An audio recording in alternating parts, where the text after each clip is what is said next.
Hey guys, welcome back to RAO-SAN Tennis. Let's have a talk about the day one of the Laver Cup 2025. The stars, the action, and the strategies which are shaping this epic battle. If you see the team lineup, it is clear that Europe has its edge there. They have Alcaraz, Zverev, Holger Rune, Ruud, and the youngsters Mensik and Koboli with them. Whereas Team World has Fritz as their number one player, followed by Fonseca. They have replaced a bunch of players like Ben Sheldon, Tommy Paul, and then Tiafoe, who couldn't play in this Lava Cup.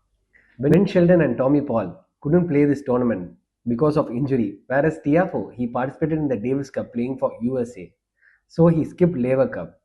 Now the other players who have replaced them are Diminor, Opelka, and Michelson.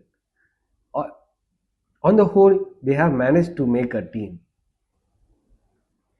Before the match, looking at the actual announcement of the day one matchups, like Ruud versus Opelka, I felt Ruud is steady. He is used to big serving opponents and good opening pick for Team Europe, I think so.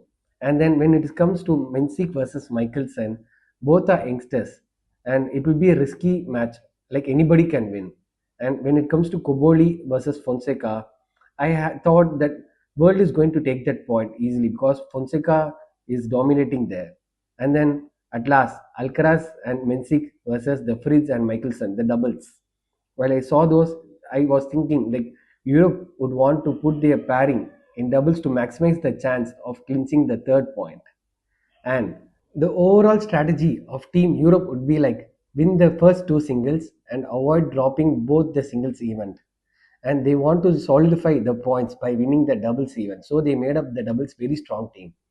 Whereas Team World strategy would be like, okay, it's okay, we will take one singles and then we'll focus more on that one more doubles so that they won't enter into day two like in a very least form. The results for day one were Ruud versus Opelka, Ruud won.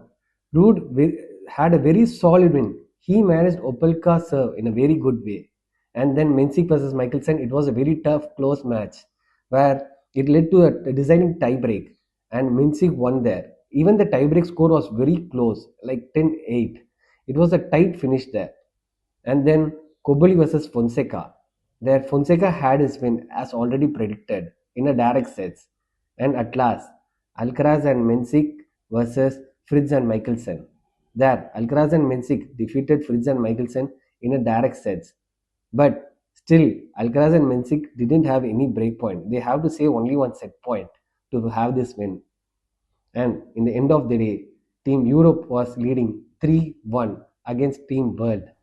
The match went as per the strategy of Team Europe, whereas Team World failed to fulfill their strategy by losing the doubles. In the end of day one, Europe is leading 3-1 against Team World. Now it's time for day two. Day two is a crucial day where each win carries 2 points. Let's see whether in day two, whether Europe is taking a very good lead against Team World or else Team World is still fighting and having their position to equalize with Team Europe in day two, end of day two. And until then, bye. And for more tennis talks, follow our channel, RAO-SAN Tennis.